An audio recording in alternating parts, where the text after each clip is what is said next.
गोदावरी खोऱ्यातली पाण्याची तूट दूर करून मराठवाड्यात प्रत्येक शेतकऱ्यापर्यंत पाणी पोहोचवण्याची ग्वाही मुख्यमंत्री देवेंद्र फडणवीस यांनी दिली। हैदराबाद मुक्तीसंग्राम दिनानिमित्त छत्रपती संभाजीनगर इथल्या सिद्धार्थ उद्यानात मुख्यमंत्र्यांच्या हस्ते मुख्य शासकीय ध्वजारोहण झालं, त्यावेळी ते बोलत होते। राज्याच्या विविध नद्यांमधलं वाहून जाणारं पाणी गोदावरी खोऱ्यात वळवलं जाणार आहे। हे काम फक्त कागदोपत्री राहिलेलं नसून पुढच्या 6 महिन्यात प्रत्यक्ष कामाला प्रारंभ होणार असल्याचं मुख्यमंत्र्यांनी सांगितलं। मराठवाड्यातला दुष्काळ संपवण्यासाठी सरकारच्या वतीनं विविध योजना सुरू आहेत, ज्याचा फायदा भविष्यात शेतकऱ्यांना होईल असं मुख्यमंत्री म्हणाले। मराठवाड्यात उद्योग, पाणीपुरवठा, रस्ते बांधणी या क्षेत्रात होणाऱ्या विकास कामांचा मुख्यमंत्र्यांनी यावेळी आढावा घेतला।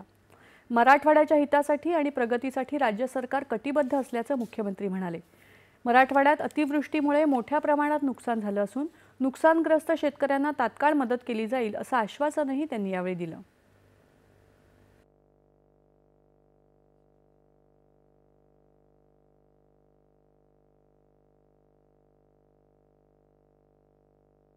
हा दिवस केवळ मराठवाड्याच्या मुक्तीचा दिवस नाही आहे, तर एक संघ भारत निर्मितीचा दिवस म्हणून देखील या दिवसाकडे आपण पाहू शकतो। मराठवाड्याच्या सर्वांगीण विकासाकरता मोठ्या प्रमाणात आपण प्रयत्न करतो। नुकतंच मराठवाड्यामध्ये खूप मोठ्या प्रमाणात अतिवृष्टी झाली। या अतिवृष्टीमध्ये काही आमचे बंधू भगिनी दगावले, त्यांनाही मी श्रद्धांजली अर्पण करतो।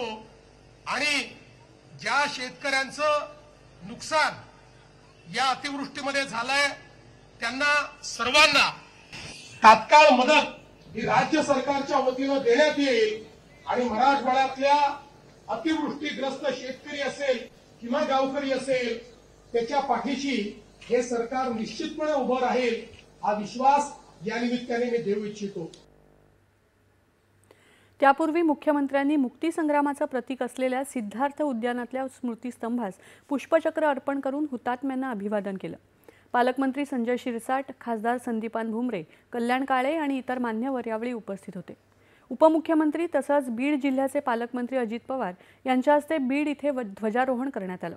त्याआधी अजित पवार यांनी बीड शहरात हुतात्मा स्मारकाला आदरांजली वाहिली। मराठवाड्याच्या स्वातंत्र्य लढ्यात आपले प्राण अर्पण करणाऱ्या शूरवीरांचं योगदान अमूल्य आहे, त्यांचं स्मरण हेच आपल्या देशभक्तीचं बळ आहे असं अजित पवार यावेळी म्हणाले।